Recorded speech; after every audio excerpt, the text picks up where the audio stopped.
V'hi, her, meaning, Hainu bat Kesar, the daughter of the emperor. Shebarcha im achat esrei benot tzarim. She fled from the palace with her 11 noblewomen.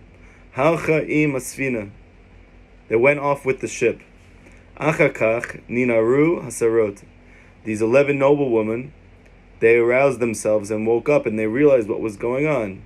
Meaning, vitchilu shuv l'sachek kemikodem. They were playing with their instruments from before. Ki lo yadu asfina kavar alcha min aspar. Because they didn't realize that the ship had went off from the seashore. Va'amru lo, and they said to her, Nachazor, we need to return. V'ashiva lehem, and the daughter of the emperor said back to them, Nish od kan ketzat, let's wait a little bit more. Achakach amad ruach sara. Afterwards stood up, there was a storm wind. Va'amru, Nachazor levatenu, and they said to her, come, we need to go back to our house. V'hodi alehem, and the daughter of the emperor said back to them, Shasfina kavar persha min asfar. I'm sorry, I can't do anything about it. The ship has already set sail. V'sha'alu ota. So they asked her, Alma astaken, why did you do this? Va'amra, and she said back to them, She'ata yira'eh pen tishaver mechamat ruach sara. She was scared lest this storm wind completely destroy their ship. Al ken huchracha la'atira lifros havilaot. Therefore she was forced to untie the rope and to set sail on the ship. V'hayu holchim al hayam. And while they were going on the ocean, that is the daughter of the emperor and the 11 noblewomen, v'hayu mizamrim sham bichli zemer. They all started playing their instruments. Ufagu pefalatin. And they encountered more palaces, similar to the ones before. Va'amru la hasarot. Nitkarev l'sham, and the 11 noblewomen said to the daughter of the emperor, let's go close to there. We found habitation, we found land. Let's draw close. V'lo ratzta, and the daughter of the emperor said she didn't want to. Va'amra ki nitcharta al shenitkarva etzel palatin, because she still regretted the fact that she had went to the palaces previously. Meaning, we learned in the last class how she faced her second form of opposition. In the first case of opposition, she was confronted by the son of a salesman. And he himself was a salesman, and he was trying to sell his wares. He found the daughter of the emperor in the tree, and he kidnapped her. She tried to make a deal that they would get married. And he wasn't allowed to touch her or to know who she was until they got married. And all of this was a ploy so that eventually she would be able to free herself, which she did. But not only did she free herself, because she was taken on this ship with all of this merchandise, she then left. And like we learned in previous classes, that merchandise is the souls of Jewish people and the souls of converts, as well as unanswered prayers. That was all the merchandise that the Sitra Achra had swallowed up. And now she had took it with her in a din tefillah, a judgment prayer. That through the difficulty itself, she was able to gird her loins and use the opposition to elicit within her a more intense form of prayer, which this intense form of prayer is exactly what's needed in order to release sparks of godliness that have been trapped. And so we got to see from this first case of opposition that in fact not only was this good for her, but in addition, it was good for the world. And the second case, which is the one that we're talking about, they saw these beautiful palaces. She saw these palaces. And they took her in. And the king of this palace wanted to marry her. Same thing. And in this case, she put forth, the daughter of the emperor put forth the same exact type of arrangement. If you are to wait to touch me and to know me, then we can get married. And she put up this whole entire facade about them getting married. She let everybody know. And the person who owned and created and built all these palaces gave the daughter of the emperor 11 noblewomen. She took those 11 noblewomen, she went back on the boat, and when the head of the palaces was looking to get everybody to come to the wedding, she fled again. But this time, she has an additional thing. Not only does she have the boat from before, with all the merchandise on it, but she also has these 11 noblewomen, which, like we explained, that they are corresponding to Ketoret. Ketoret is the spice sacrifice that was given in the Beit HaMikdash. This spice sacrifice, like we've said before, according to the Chachamim, is the korban, the sacrifice which Hashem loves more than any. And we know that according to Chazal, that Hashem loves the korbanot. It's the whole reason why we're here, because of the nachat ruach he gets from our self-sacrifice for him. And the one that he likes the most is Ketoret. And in the last class, we were able to delve deeper into what exactly Hashem loves about Ketoret, and what is the power of Ketoret. And B'kitzer, what we came away with, is that when a person has 10 good points, right? That's like the 10 sweet-smelling spices. He's able to locate and to enunciate those 10 good points. Then it's like a circle of dancers, and they're all besimcha, they're all happy. And then all of a sudden you see one point which smells not so good. It has a foul smell. And Rebbe Nachman says that the highest revelation of joy is actually to take this joy that you have and to pursue sadness itself. To take the sadness and then rip it and turn it into joy. And when you take this sadness and you turn it into joy, that's the highest possible joy. But that's only possible through that bad smell, meaning through that sadness. So when I have this joy that I have cultivated by looking at my good points and focusing on them and zooming in on them and focusing exclusively on those points, then what I'm capable of doing is confronting sadness itself and bringing it into the circle of dancers. And then you'll see this happen. You go to a wedding, you go to a bar mitzvah, you're in a Beit Knesset where they have a lot of fun and they dance while they pray. You have everybody dancing around, and then you have one guy, he's not used to dancing, right? He grew up Lithuanian, or he's Bal Tshuva in a more standardized type of learning setting. He's not used to dancing and as he prays, right? It's a very somber thing for him. But he sees everybody, and you could see he would love to do this, but on the other hand, this is so not normative for him. He doesn't look comfortable. Maybe he's not even looking up. But then all of a sudden, one of the people in the group who's very close to him picks him up with a big smile on his face and brings him into the circle. Now what happens? Not only does that sadness turn into joy because that person achieves happiness, because really everything wants to be happy, including the sadness itself, but the entire group reaches a higher pinnacle of joy. And it's specifically bedavka from the fact that this sadness was introduced to the group. Just like with Ketoret, that what makes this smell so good is the bad smell. It's by drawing the bad smell into all the good smells that together they create a harmony and unity, which is a higher and more elevated, sweeter smell than without the bad smell to begin with. And this, we said, is how she was able to extricate herself from her second form of opposition. So she moved from a din tefillah, from using the stress and the pressure of the original challenge, into, for the second challenge, she needed to actually access joy. She needed to find happiness within the difficulty itself. Again, she's using the energy of the experience, of the resistance against it, in order to reach a higher place. And this is what Rebbe Nachman teaches us, that all difficulties that are posed to us in our life, Hashem is hiding within the difficulty themselves. And in that case, Rebbe Nachman says, there really is no difficulty. But what about this whole challenge? What about this thing which is causing me tremendous consternation? So all of that is posed to you in the guise of opposition. But really within the opposition, or what Rebbe Nachman calls justice, within that din, you have a Yud Kei Vav Kei, which is hidden there. This is again the secret of V'afilu Shebasta. It's very early for me.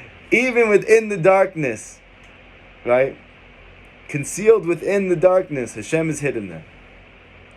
The concealment within the concealment, Hashem is certainly there. So what Rebbe Nachman is trying to do is get us to have eyes to see that all of these garments, which we're going to speak about today, all of these levushim, all of these coverings, are really only to give us an interface in which we can connect to Hashem at a higher level. Because just like when you go to see the king, how are you able to experience the king? You're only able to see him when he comes out in his royal garments. So on the one hand, what do garments do? They conceal the person who's existing within those garments. That's called judgment, because he's hiding from me. It's not essentially him. It's not his essence. And on the other hand, it's his garments which allow us to connect to him, which allows us to experience it. So comes Rebbe Nachman to say, so don't look at the garments, look on the inside. Constantly gaze on the inner chokhmah, on the inner godliness, the elokut, the seichel, which is hidden within shebechol davar, within every matter, because it's there. And through that internal existence that you are connecting to and attaching to, you are able to find the good, the rachamim, the love and compassion of Hashem, and that is what He wants you to find in that place. But He's hiding in there. And like we just said, the hiding is necessitated. It must be, because there's no way to reach higher and higher levels of consciousness of God without garments. Because for a higher level of light, you need greater vessels. And those vessels are produced through confrontation with these garments. Okay? In this case, then, she moves into joy. And specifically, she uses the resistance of the difficulty and says to herself, Hashem's hiding here. Again, she doesn't leave it as it is, just like with the din tefillah. She doesn't leave it there. And she also doesn't resist. She takes the sadness itself, she looks at it dead in the face, and she says, you just want to be happy. You want to be a part of the circle dance. And even though I don't feel happy, and even though this doesn't feel right to me, I am taking the words and the advice of the tzaddik emet, and I am drawing them into my heart and mind, and I am taking the sadness and I am ripping it into joy itself. I'm transforming it into joy. So this is what she does the first 2 times. Now in this case, she's off. She's going to, we're going to see an island. She's confronted by a ruach sarah. And Rebbe Nachman explains in the 8th Torah of the Kutmaran, as well as many other places, that the ruach sarah, this storm wind, is the manifestation of Esav in one's life. There's many different klipot. Some of the klipot have good in them. And like we've seen in these first 2 cases, she was able to take good from each thing. She was able to take souls and to take prayers in the first case through her judgment prayer, through her intense, heartfelt prayer that came from the stress of the situation itself, forcing her to move into a deeper level of emunah, meaning a deeper level of prayer. In the second case, she took with her joy, which was trapped amidst the sadness. In this case, like we said last time, joy is the culmination and pinnacle of holiness. And therefore, it needs to be extricated from sadness, the side of the Sitra Achra. So in all of those cases, this is related to Klipat Noga. This is a Klipa which has good, which is entrenched inside of it, albeit it's trapped, and it needs to be extricated. She herself is given that ability to go into those places to do that, because she's the only one capable of going into the darkness and taking it out. So as opposed to feeling disenfranchised because of the challenges, through the teachings of the tzaddik, she's able to change her paradigm and understand that she should be empowered from the difficulties. that if she finds herself in these situations where she is forced to engage in very intense levels of tefillah, where she feels total despair and feeling like she cannot get out of the situation on her own, or in this other case, she is confounded by sadness and she feels like there's no recourse for her, she needs to be able to see that those are sources of empowerment for her. She has been allowed the quality of Malchut, the Shekhinah, to go down into exile to lift up the sparks of godliness that are there, and only she can take out. That's why she's there. But then there's a klipa which has no redeeming quality. It's called Ra Gamur, complete evil. In this case, this is the klipat of Esav. Esav has no redeeming feature. He is the manifestation of this ultimate klipa, which is called Samech Mem. Samech Mem is a malach above who is sent into this world to create opposition for us. And the greater a person's soul, the greater is the opposition they receive. And like we have said in these first two cases, we can understand at some level why the opposition is actually good. It allows a person to continuously progress and to shine more light within their own personal life and within the world at large, even if it's in a concealed state that it's happening, because the opposition is what allows the light to keep coming out. If there was no opposition, you wouldn't be allowed to come down to this world to begin with. And this is the secret of the soul of Mashiach, having to go through the most in order to be able to come down to this world. Because why should the Samech Mem allow him to come in, like he says in other stories of Rebbe Nachman's stories, and like is brought in Kabbalah and in the Midrashim, that the Samech Mem says, well, why are you letting the soul Mashiach into this world? I'm going to go out of business. What's the point of me being here? If he's going to totally eradicate all forms of confusion, all forms of dispute, all forms of concealment, so then why be here? And HaShem says back to him, you do whatever you have to do, but this soul is coming into this world. And so he formulates a plan. What's the plan? To put this person in the least advantageous and the most vulnerable situations possible. And in this case, his koach of his soul is now equal to the difficulties which he will experience in his life. And in that case, he, so to speak, has a chance to falter completely. Or like King David, that he was supposed to be a stillborn. He was never even supposed to live, because of the difficulties which were coming his way. And he's born in a state of complete impurity. Actually, through many Gilgulim, his soul is coming down through states higher and higher levels of impurity until the soul of Mashiach is finally born. And then, like Moshe Rabbeinu, who's born in Paro's home, and everyone just thinks this person's a Mitzri because his goof is so impure, and yet his soul is shining so bright. And it's through these difficulties, Hashem is hiding there. So even though Hashem allows the Samech Mem to create these obstacles, it is this Mashiach's capability, and within us, the spark of Mashiach that's within us, to be able to confront those difficulties and to find Hashem in that place itself. And like Rebbe Nachman says, which is a famous principle of Chazal, and he speaks about this multiple times, nobody is given a task that they cannot overcome and transcend and succeed. And again, this is to mechazik the same point. If a person's saying to myself, well, but the stuff I've been through is unfathomable. So again, we need to say to ourselves, it must be that my strength is unfathomable. It must be that the light in my soul is also unfathomable. And perhaps that's why I've never tasted it yet. Because it's so strong and so deep. And it's all of these challenges themselves that are paradoxically going to bring them out. But this Ruach Sarah serves no positive purpose. It needs to be shechted completely. Like it says in Masechet Sukkah, that when Mashiach comes, he's going to shecht the Samech Mem. He's going to slaughter the Sitra Achra, the other side. Because there is a part which has no redeeming qualities whatsoever. That is the Ruach Sarah. And that Ruach Sarah is the greatest cause of damage in this world.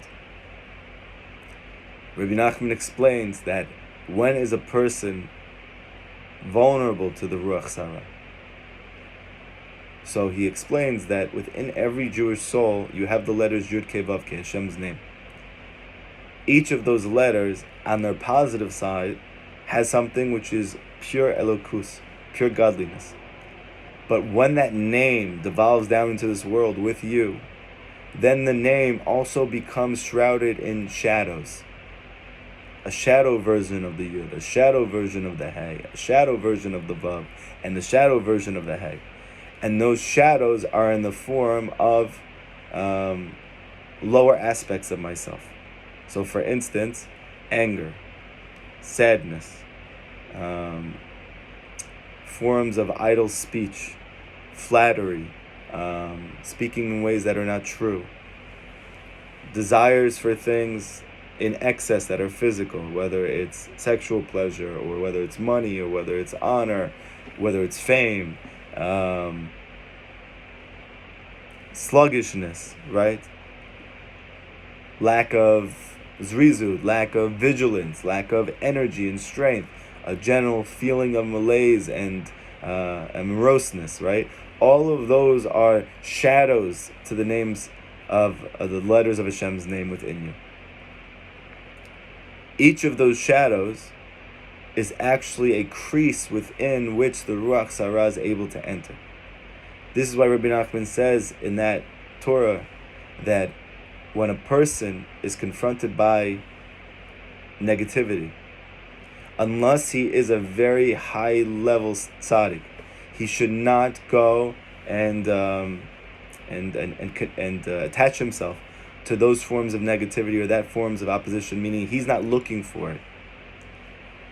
Because the Ruach Sarah, that storm wind, which is very intense, which is very strong, it has creases with which to enter into your psyche, into your being, because you still have these different forms of shadows, these different forms of lackings. However, Rebbe Nachman says, through your hitkashrut, through your deep, intense attachment to the tzaddik emet, who he has overcome all of those lackings, and he has transformed all of them to total good. He's a tzaddik gamur. He's a complete tzaddik. This is what the Baal Tanya says, that this is the difference between a complete tzaddik and not a complete tzaddik.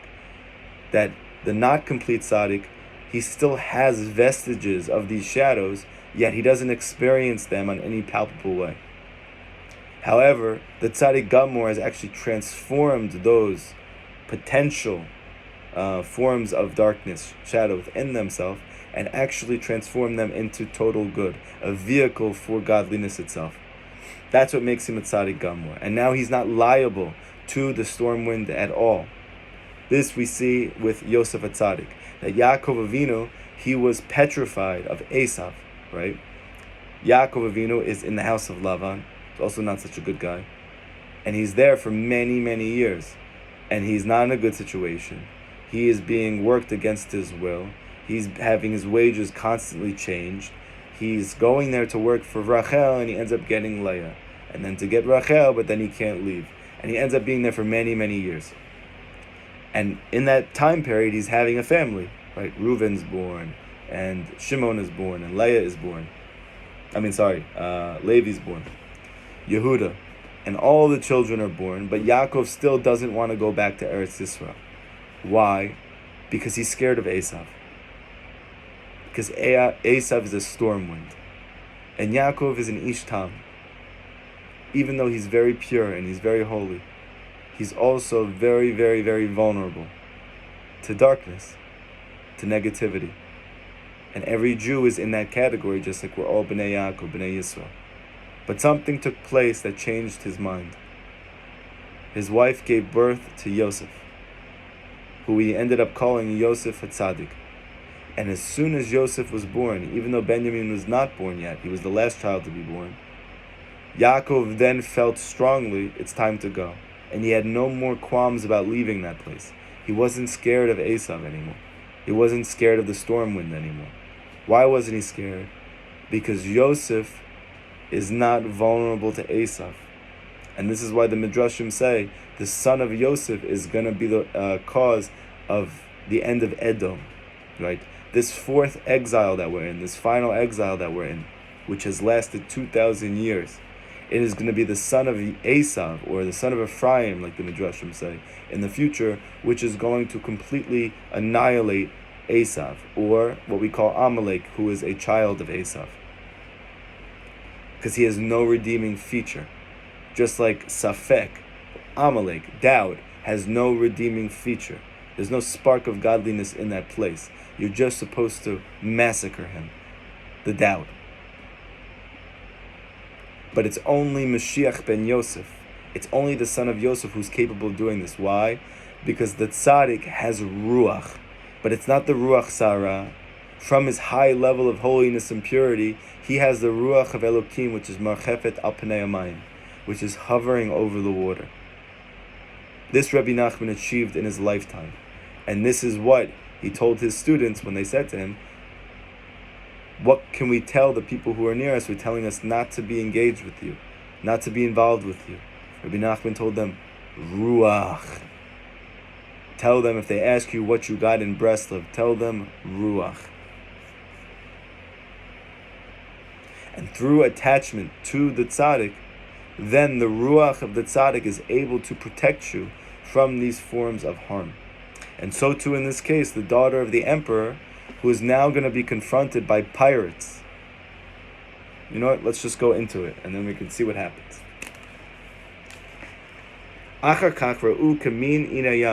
Afterwards, they passed by the palaces, but now they saw an island. And they drew close to there. They saw 12 pirates there. And these pirates wanted to kill them.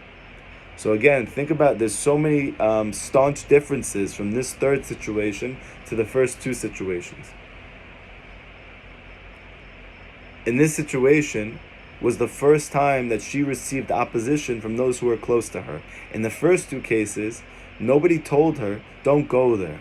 She was just lulled, so to speak, in her sleep into these challenging situations. But in this case, she's actually on a path in hikashru to the tzaddik, with closeness to the tzaddik, drawing close and trying to elevate spiritually, and now she's getting resistance from those parts of her that she is actually already freed, or given the capacity to become free. And those parts of her, in their fear, are actually saying, we don't want to go any further, we're scared.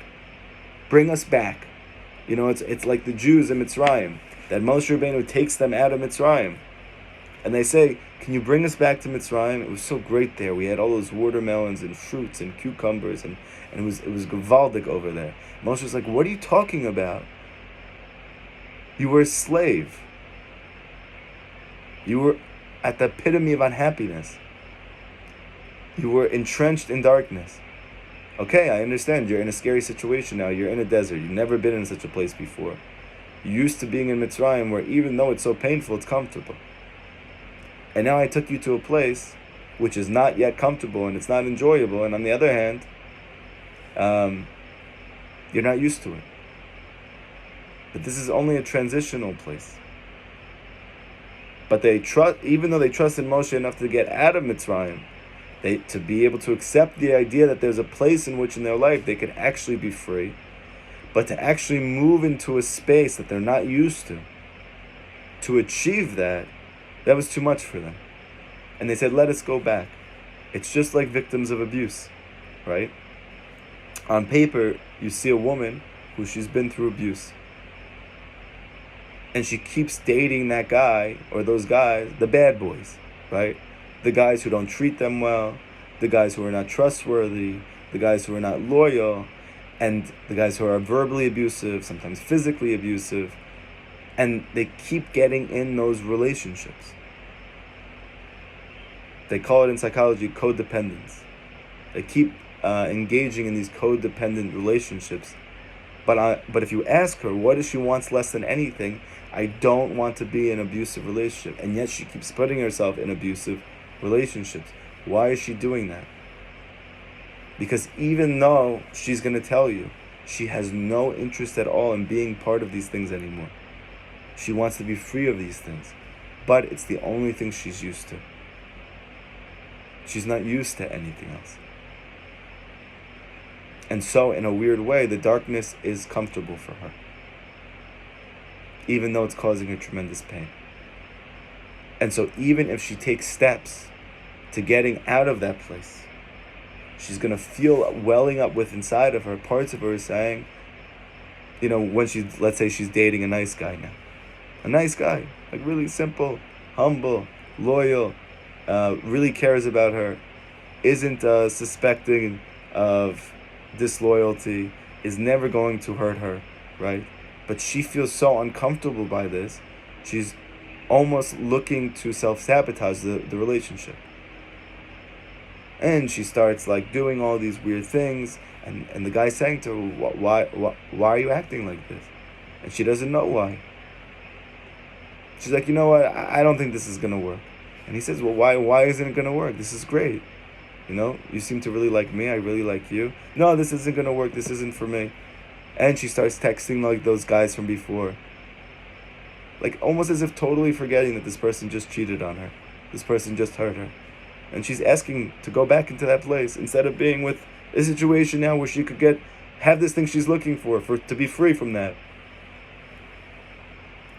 Because when a person tries to move into a higher state of existence, even those parts of her that she was able to achieve through going through difficulties and coming out on the other side, those parts of her themselves are going to ask to go back. What's the purpose of this? Rebbe Nachman says that when a person is truly doing well, he's going to have opposition. People around him that are close to him, that care about him, are going to be the main source of opposition, telling that person not to move forward. But that's not just from the people around you, that's also from voices inside of you, telling you not to keep trying to do this, not to move forward in this, even though those parts of you were freed from the fact that you have been engaged in this effort. But it's scared. The 11 noblewomen want to go back to their abusers. And you see in this case, she doesn't listen to them. Whereas in the first two cases, if she had received that opposition, it's quite possible and quite likely she wouldn't have been able to listen and to believe and have such conviction in this process and in herself that despite all the opposition and despite all the challenges that she's going through, to actually move forward to the next stage. And now imagine, and this happens all the time, right? A person girds their loins and says, you know what? No, I have made this much steps, I have put in this much work, I'm not stopping here, even though it's difficult, even though I'm tired, even though I don't want to try anymore, even though I want to just go roll up into a ball and engage in all those self-destructive behaviors that I'm used to. I'm not going to do it. And then what happens?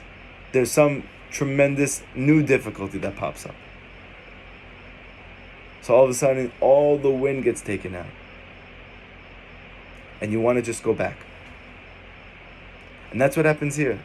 She says no. She finally is able to develop and cultivate belief in herself enough to know she has a type of knowing. She needs to trust that inner knowing in herself. And she can go live with that inner knowing now. And even when the worst case situation takes place, apparently, which is these 12 gazlanim, these 12 thieves, who they are not even interested in these first two cases of having some type of relationship with her. They want to just kill her. You're going to see now, she actually is not put off by this. She has developed such internal conviction that even by this point that she's confronted by the gazlanim, she does not stop. And so it's clear she wouldn't have been able to do this in the beginning, but now she is. And this, Rebbe Nachman says, is the purpose of the opposition. Because as long as a person does not have opposition, they cannot truly believe in themselves. Let's say a person says to themselves, but wouldn't I believe in myself more if I only had the right supports around me? If everybody around me was saying kol kavod and giving me attaboys and pats on the butt, right? That would make me feel great. This would help me to believe in myself. But the truth is, as long as you don't have voices inside of you telling you not to, or you don't have people around you who are close to you, who seemingly care about you, and maybe they do, telling you not to. You can never really know how much you believe in yourself. Because your belief in yourself can only be established in a place of not understanding the situation that's taking place. In a place of resistance. It's only now that I could see, do I really believe in what I'm doing? Up until this point, maybe I feel like I believe in what I'm doing, but it could be that on a very subtle level, the reason I feel such strong conviction in what I'm doing is because people around me are supporting my decisions. Or the parts inside of me are excited about this new venture in my life. But once I start to have sfekot, once I start to have doubts within myself, or once those doubts are infused in me from the outside, now I can really see, do I truly believe in this? And maybe my belief takes a hit. My belief in myself takes a hit. My belief in the tzaddik takes a hit. My belief in Torah takes a hit. My belief in HaShem takes a hit. And I feel totally low and on the ground. But you need to know, all of this is taking place so you can develop true belief in yourself, and true belief in the tzaddik, and true belief in the written oral Torah, and true belief in HaShem. And it comes paradoxically through the opposition. And this is why Rebbe Nachman says all the great tzaddikim in history have been through opposition. Moshe Rabbeinu, his whole entire life, he's facing opposition from the ones he's trying to help. David HaMelech is facing opposition from his own family members and the ones who are supposed to care for him. And the Mashiach is going to have to go through this his whole life.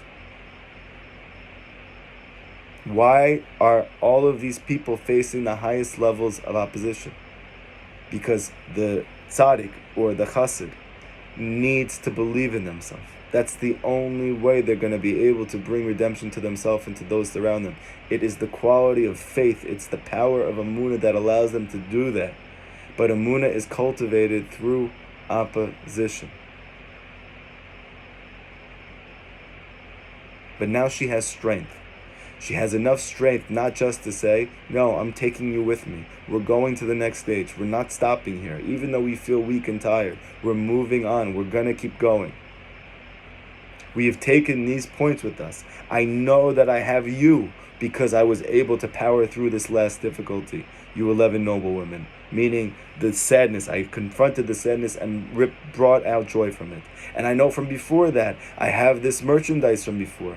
This silver and this copper. Meaning these lost souls or these unanswered prayers. I know I took that with me because I saw those prayers get answered for the first time. I remember it even though it's a vague memory now. It's like a vague thing in the past. But I can't forget about these things. I know they happened. I'm going to keep moving forward. And then even when the Gazlanim come, look at what she says. Vashalahi. She asked the pirates, Mi agadosh bechem. She says to them, who's the greatest from among you? So even when she's asked, and she's told that we're murderers, we're going to murder you, she doesn't say to herself, oh my gosh, what did I get myself into? What am I doing here? No, she quickly assesses the situation. At this point, she has developed conviction within herself to know there is always going to be opposition, and the greater that of level that I have available to me, the greater apprehension of godliness which is possible for me, the greater opposition which is faced in this place. So she's able to get weirdly excited by the difficulty, by the challenge, because she realizes that in the first two cases there was less opposition, nobody wanted to kill her, and she came out with those things. So I can only imagine what is the good that's going to come out of this situation. So she says, who's the greatest from among you? Barullah. They told her, this is the greatest from among us. Amrullah. So she said back to them, Mama Sechem, what's your occupation? What do you guys do for a living? Amrullah. Shehem Gazlanim. She said, what do you mean? We're thieves. We're pirates. Amrullah. She said to them, Afanachnu Gazlanim. She said, we're also pirates. Except that you steal and you capture, you pirate through force. V'anachnu gazlanim ayidei chokhmah. We also capture things. We also take things prisoner. We also bring out from places that apparently is being held by them, and we take it for us as well. But we do it through chokhmah. We do it through wisdom. Ke'enu melumadim b'shonot v'chli zemer, because we know many languages, and we know how to play music. B'chen ma betza ki targu otanu. And she says, so what's the benefit in you killing us? Okay, great, you kill us. Then what happens? What did you get from all of that? Halo tov shetisu otanu lenashim. Wouldn't it be better if you married all of us? Look, we have 11 beautiful women over here, 11 noble women, and then you have me, the greatest of them all. So why don't you just marry us? Then you guys don't have to be such creepy, lonely people who are pirating everybody. At least you can have partners in crime. We could be together in this. And not only that, you can have all of the wealth that we have. Come, I'm going to show you what's on the boat. She takes them on the boat and she shows them all of these souls, all of these unanswered prayers, all of this joy which has been trapped by sadness. She has all these sparks of godliness on the boat, all of this wealth. And they're licking their chops, looking at the boat. And she says, look, you could have all of this and you could be married. And they were taken by her words. And they wanted all of this wealth that they saw. They went to all of the places that she brought them. But they said, we don't want to get married to you all in one shot. We wanted to get married to you one by one. That's how we do it over here. This one after this one. Gam shivru lechol echad, tzarara echat lefi sharu lo, hagadol lefi gadlo. According to the greatness of this pirate is the greatness of the woman amongst you who they're going to marry. It's going to be corresponding. And the greatest among us, the one who is the head of the pirates, will marry you, who actually is the daughter of the emperor. Afterwards she said to them, I am laden with really good wine. Besides what you see here, we have incredible wine on this boat. Nifla ma'od, it's wondrous. Sheyesh lo b'sfina, it's on the boat. She'eno mistapeket mimenu. Rak hu tamun etzlo ad yom shizamen lo Hashem yiparach hazivuk shala. But I've never given this wine to anybody to drink. I've been waiting to drink this for the time that Hashem finally brings me to my zivuk. Whenever Hashem decides to bring me to my other half, I saved this special wine for that celebration. And they got excited. They took the wine, bishnei masar givi'im, with 12 silver goblets. Ba'amra, shekol echad yishteh lechol echad me'eshni masar, v'shatu v'nishtakru v'naflu. And each and every one of these 12 pirates became drunk, and they all fell. Va'amru lechavroteha. And she says, as soon as they all become in their drunken stupor, the daughter of the emperor says to the 11 maidens, Lechu v'shechatu kol achat et abala. Go and slaughter your husbands. V'alchu v'shechatu kulam. And they went and they slaughtered them. Okay, so as we could see, these are very modern women who have been empowered to go fight these men, that they're capable of doing it also, and in fact they can engage in warfare just like men can, and in fact maybe even better. Umatsu shama shirut nuflag ma'od, and they found with these pirates unbelievable wealth. Shelo haya etzel shum melech, that they could not find even by the biggest king in the world. V'iskimu shelo yikach nechoshet v'lo kesef, and because there was so much treasure, so much good to be had, they agreed they're not going to take any of the lower forms of treasure.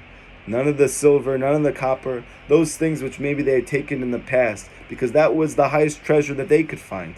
But now, in relationship to what the Gazlanim are holding on to, the pirates, it's mamish like nothing. So we can actually be discerning about what type of treasure we want. We only want the highest level. Ki im zahav avanim tovot. Only gold and precious stones. V'yishlichu min asvina shelahem davarim she'enim chashuvim kol kach. And they threw from the boat all of these forms of treasure which were not so chashuv in relationship to the gold and precious stones. V'tanu kol asvina im davarim ikarim. And they made their boat laden only with these precious stones. Zahav avanim tovot shematzu usham, that they found with the pirates. V'yiskimu shelo lelech od melubash kamo nashim. And no longer would they go forth in the clothing of women. V'chtafru lahem bigdei zacharim. Instead, they're going to start to dress as men. Malbushei Ashkenaz, in German clothing. V'alchu ima svina, and they're going to go with the boat. So here we have another example of Rebbe Nachman's incredible prescience. There would come a time in which people would switch genders. And I'm not making light of this. We're going to see that there's a very deep chokhmah to this based on Kabbalah. That there is a holy version, there is a positive quality to actually desiring and wanting to take on the other gender's qualities. Now, what happens is, though, when you don't know Jewish mysticism, when you don't know the secrets of Torah, then you're not able to understand those feelings of wanting to be another gender and what is the source of those feelings. And you end up having an external change. However, what we're going to see is that this is a desire of the soul to enclose within the qualities of the other gender. And we see for them, this is going to be a tremendous step for them to be able to finally get back to her husband at the end of the story and to overcome all the difficulties. That from now until the end of the story, she is now a man and the girls are now men. They have all changed genders. However, you see, they didn't lose their identity because they only put on male clothing. They didn't actually become men. So to the outside, they appear to be as men, but they are actually still women. So what is this whole idea of taking on men's clothing? And what happened that all of a sudden she became so aggressive in dealing with her challenges and difficulties? So let's start from the beginning. Gazlanim. They want to just kill them. In this case, the daughter of the emperor quickly responds with wisdom. What's the wisdom? She says to them, I have something that you want. And I can meet you where you're at. And while you think that you're very great because you're Gazlanim, you should know I'm also a thief. But I'm the thief of holiness. You steal through strength, but I steal through wisdom. What's the difference?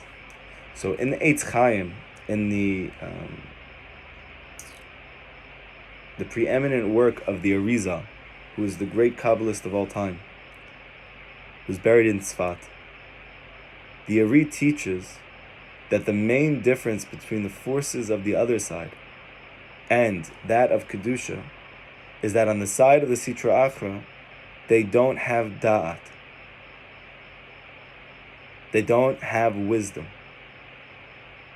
Everything they do is through force. But they don't have any higher type of intellect. Now, why does that matter? Because the quality of da'at is the ability to unite. What is the main feature of the Sitra Achra? That it causes strife and conflict and machloket. Why is it causing strife and machloket? The main reason is because it has no way of uniting things. It can only separate things. Because the ability to be able to unite either with HaShem or with my zivug, with my future or current partner, to be able to unite with friends, to be able to unite with students or teachers, that quality of being able to unite with another entity comes through the quality of da'at, this quality of knowledge. but it's unitative knowledge. It brings things together. That's the reason why when Mashiach comes and wisdom covers the world like water covers the sea, there's going to be peace, Rebbe Nachman teaches. Why? Because da'at causes unity. Just like when the Jewish people went to receive the Torah, what is it that allowed them all to come together? Because they're sitting at Har Sinai. It's the greatest revelation of godliness that ever took place. So they all come together.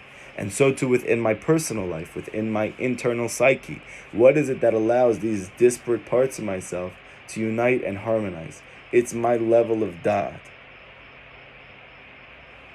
Da'at is what unites. Like it says, Adam yada et Chava. Adam knew Chava, had relations with Chava, meaning he united with her. So she says back to them, I have one up on you. And this is a very important thing for us. Because you see, all throughout Chazal, that it's so interesting. You have these Jewish scholars who clearly spend all of their days learning Torah. And they're engaged in seemingly very innocent and very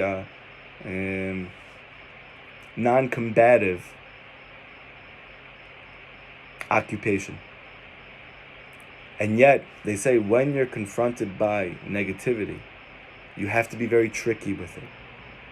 You have to be cunning with your Yetzer Hara. Why do you have to be cunning with it? The reason is because your wisdom is the one thing that you have that it doesn't. It doesn't have any da'at. It's like an animal which wants whatever it wants, even if it's not good for it. This is part of the reason Rebbe Nachman says it consumes all these sparks of godliness, but it doesn't know when it's reached its limit. And actually when it reaches past the point that it can hold, it throws it all up. So too with the Sitra Achra.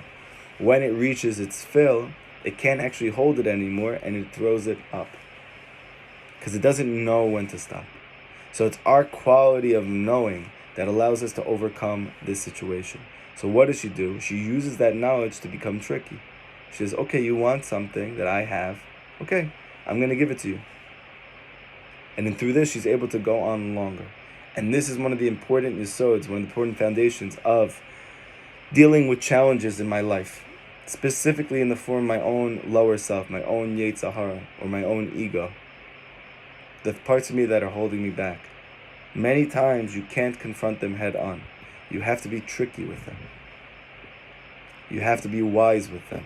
You need to give some types of forms of positive reinforcement or reward so that you can move forward with it, knowing that ultimately there's going to be a good that comes from this.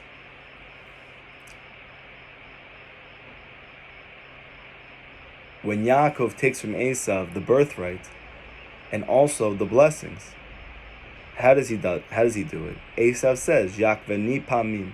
You out Yaakoved me twice. That's the word, Yakveni Pamim. You out Yaakoved me twice. Rashi says, what does it mean? What does Targum Onkelos say it means? It means he out chochmed me. He outsmarted me.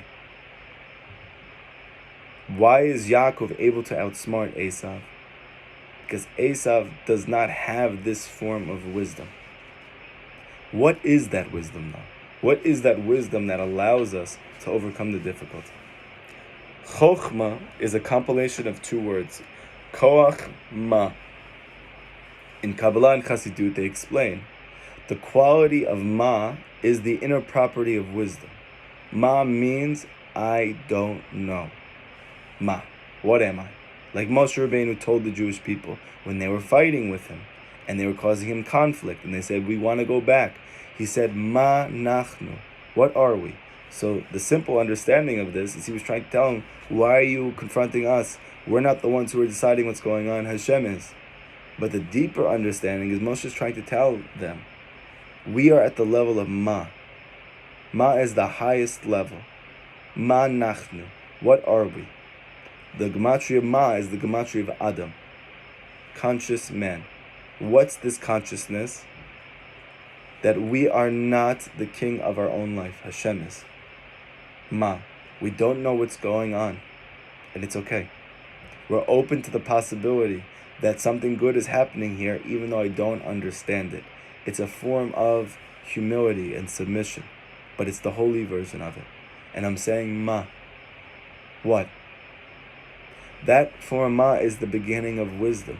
And we can see this on a practical level. Who is the person who's able to learn the most at their job? The one who doesn't think that they already know. By not feeling like I've already figured it out, I'm able to continuously augment my level of knowledge of this profession. And so too here, with my spiritual life, or with my personal or my psychological life, how am I able to make steps to knowing more and more? By once I have acquired a new form of knowledge or wisdom, I enter back into a state of ma, but realizing that I still don't know. And this Rebbe Nachman wants us to do spiritually as well. To toil to be able to achieve higher levels of knowledge and understanding. And yet once we have reached that, we need to check ourselves and to understand ma. But what really do I know? In relationship to infinity, in relationship to HaShem, what is this? It's nothing, right? And that gives me the ability to actually receive now new and higher levels of wisdom. So paradoxically, this wisdom which she has, that the Gazlanim, the pirates, do not have, is the quality of humility. To believe that Hashem knows more than I do. They cannot fathom that. That's this inner property, the secret of Paro. When Moshe approached Paro and said, Hashem wants to let his children go free. You have to let them go so they can go serve him on the mountain. And Paro said, who's Hashem? Who's Hashem? So here we have this stark difference. Moshe, who is the quality of ma, which Rebbe Nachman says comes from his name, Mem Shin He. The Shin represents his wisdom. In Kabbalah, the letter Shin is always represented by Chokhmah, which is why in a man's tefillin he has a Shin on top. And the other two letters create the name Ma. What? That level of wisdom is drawn from his Ma, his whatness. And because he's able to actually humble himself to the point of saying, I don't understand, but there is somebody above me who does, who's causing what's taking place, so I perceive Hashem in my life. Moshe is Da'at. He's the Tzaddik Emet. And he's also the point of the Tzaddik within me, my own point of inner, higher knowing. But there's a part of me that's called Paro. And Paro says, who's Hashem? Who's Hashem? What are you talking about? Why doesn't Paro know him? Because Paro can't know. The Sitra Achra does not have the quality of Da'at. Why? Because it's arrogant. Because it lacks humility. It's not open to new understanding. It only wants to hold on to and to monopolize its power that it already has. And paradoxically, he loses out on all higher and higher forms of inner power that they would be able to get if they could realize, I'm not the source of that power. Ma.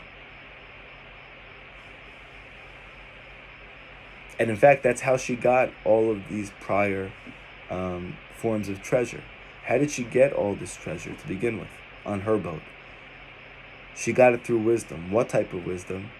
The wisdom of knowing and believing that Hashem loves me, even though I don't understand that.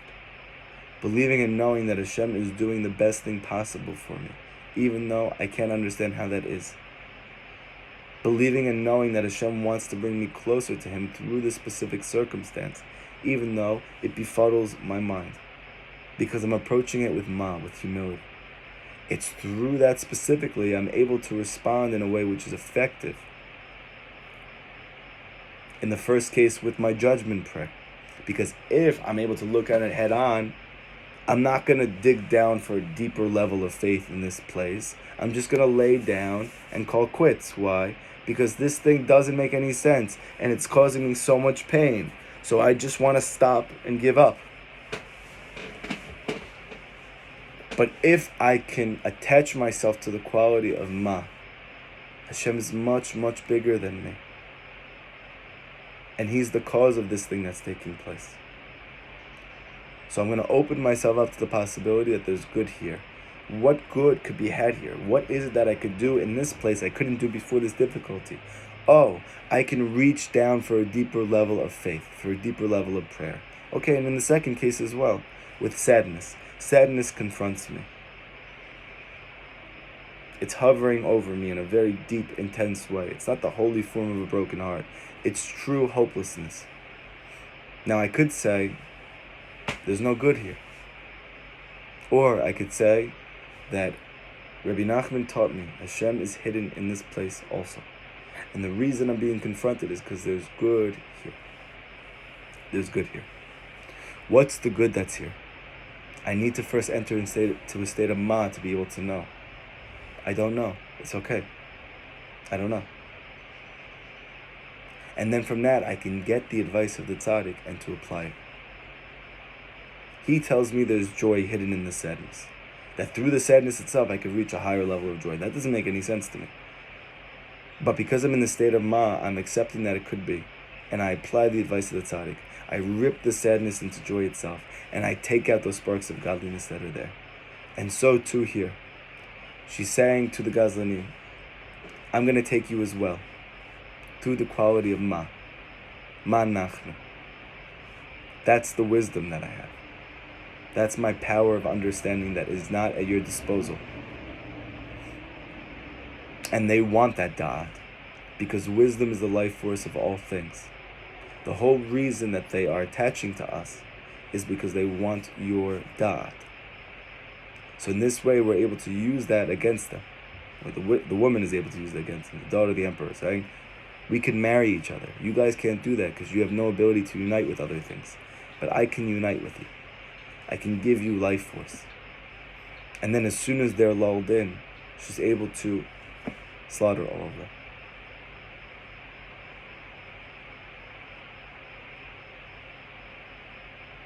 And this obviously is the greatest expression of her faith. She's able to overcome all of these prior difficulties. And now, in this case, she even has opposition from those who are close to her, including herself.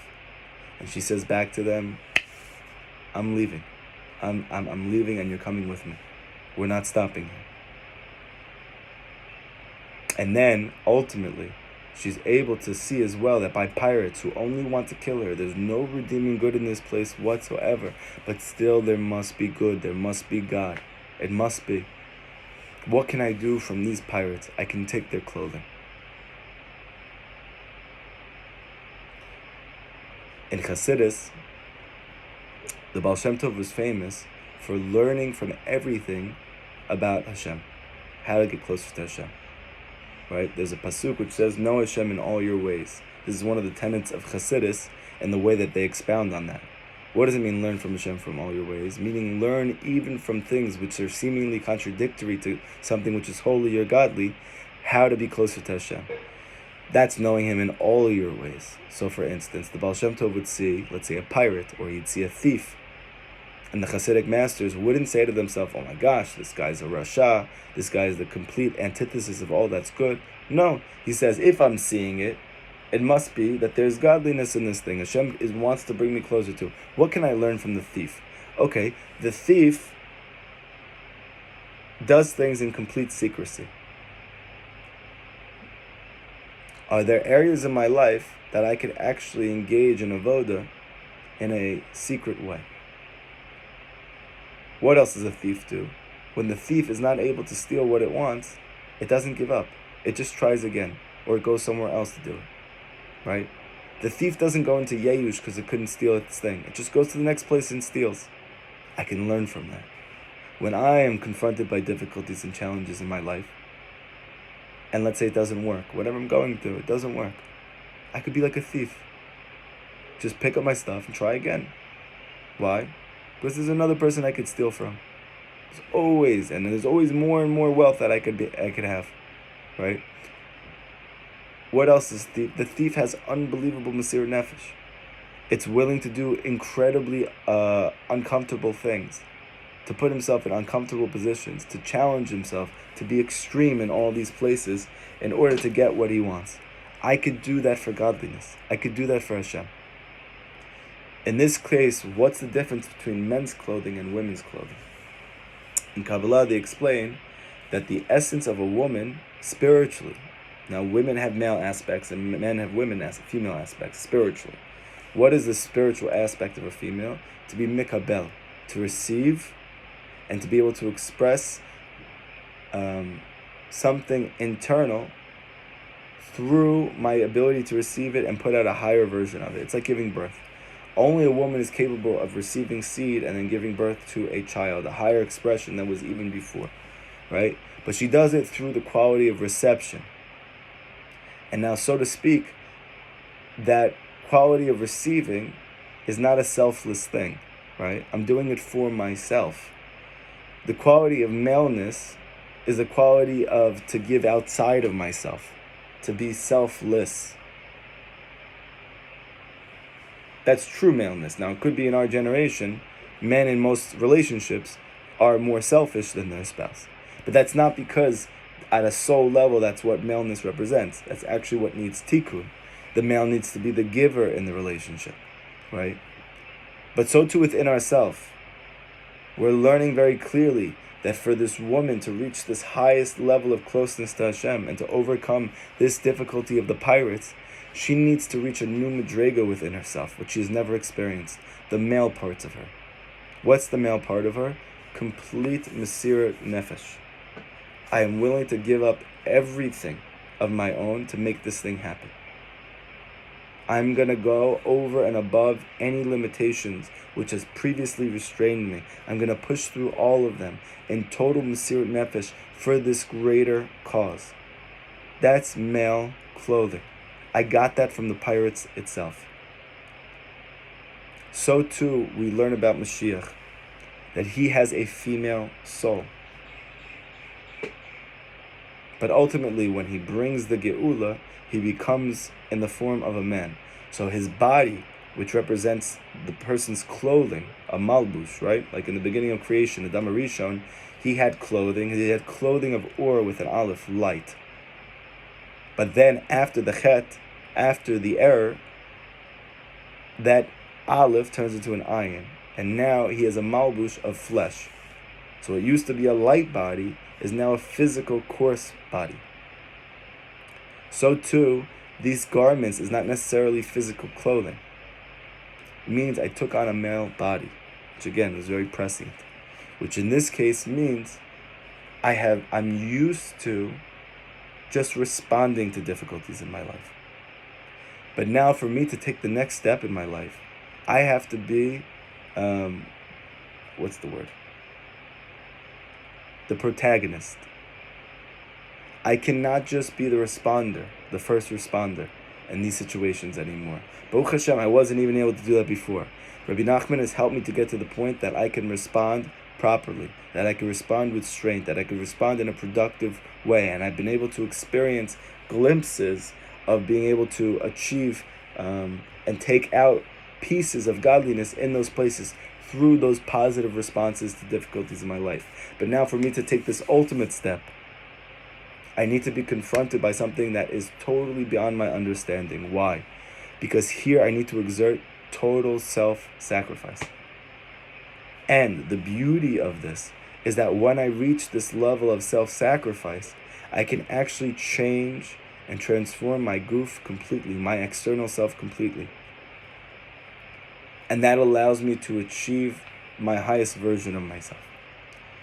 We learn this from Yitzchak Avinu.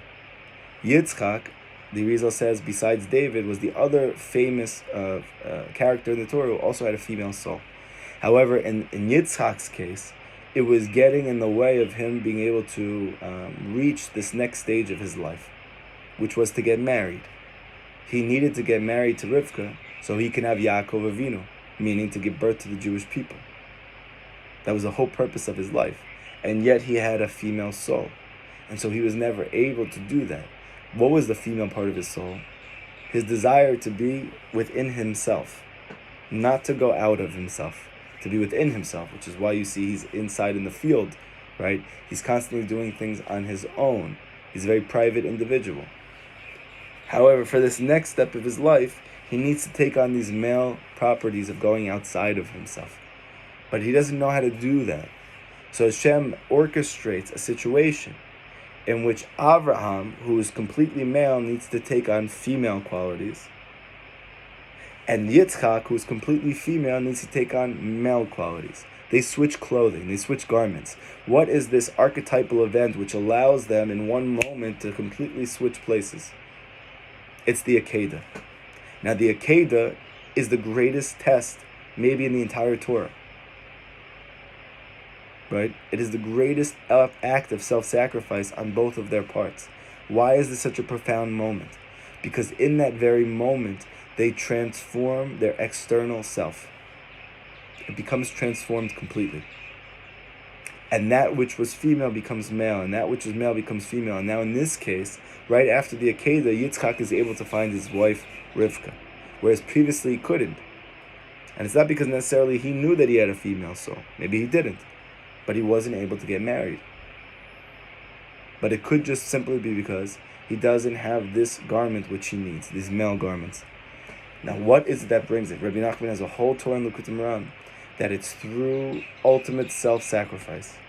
When you, through your hikashut to the tzaddik, you have reached the ultimate of self-sacrifice for that tzaddik, and shining his light, shining his teachings, you yourself cultivating those teachings and that wisdom advice within yourself and applying it, even when I don't understand it. And I'm constantly doing this in the face of difficulties and challenges. I, like an onion, am losing all of these outer layers and these outer appeals to the extent that ultimately, when I reach this ultimate act of self-sacrifice, of bitul, I actually take on new garments. I can receive a new body from Shemayim, Rebbe Nachman says. And that new thing is able to help me to reach this newest, highest place. Because what we're going to see, Bezrat Hashem, in the next lesson, is the final difficulty encounter that she has before she's able to find her husband again. She needs this male property of going out and being the protagonist. She's not waiting to respond to challenges in her life. She's actively seeking out negativity so that she can transform it to the good. Bezrat Hashem, does anybody have any questions from this class?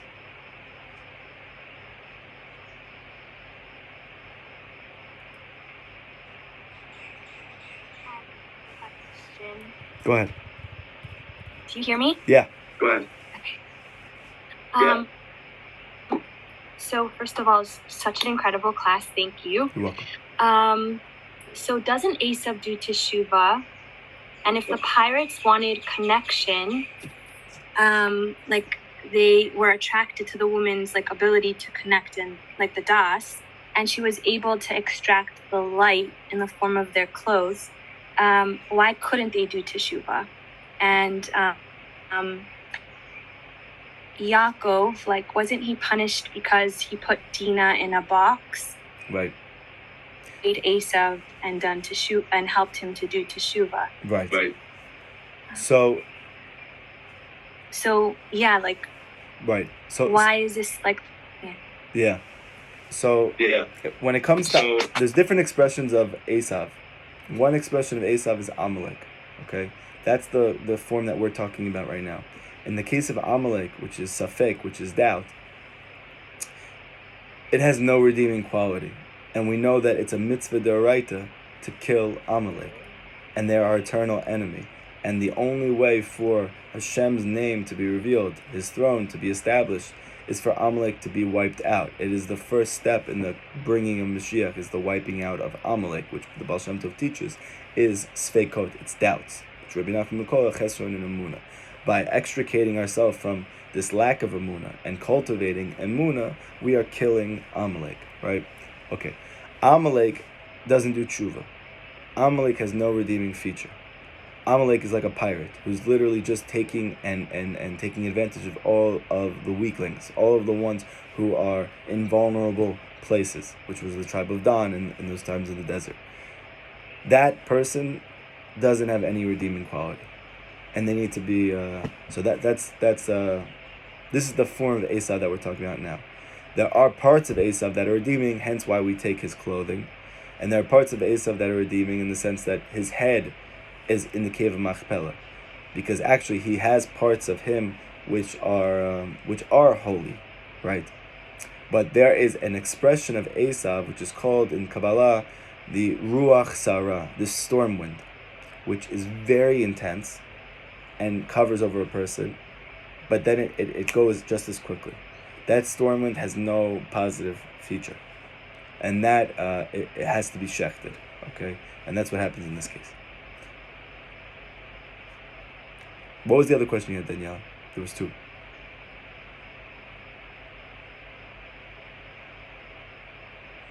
I felt like there was one question. You answered it. Okay, great. Yeah. Okay, great. Thank you. You're welcome. Okay. You're welcome. Everybody have an amazing Shabbos, and Bezrat Hashem, we're going to move into the month of Av, which is the tikkun for hearing. In this first month of Tammuz, we're trying to rectify our sight, how we see things. Next month, we're going to rectify our hearing. What is it that we're choosing to listen to? What is it that we're pushing away from hearing? Hearing has a lot to do with advice, and has a lot to do with trust. And Bezrat Hashem, we'll be able to rectify these two qualities because we see that the Beit HaMikdash was destroyed in this month. And so for us to be able to receive the Beit HaMikdash again, we're going to have to rectify our quality of hearing, our quality of trust. Bezrat Hashem, we should be able to do it as a Chabura together. Everybody have a good Shabbos.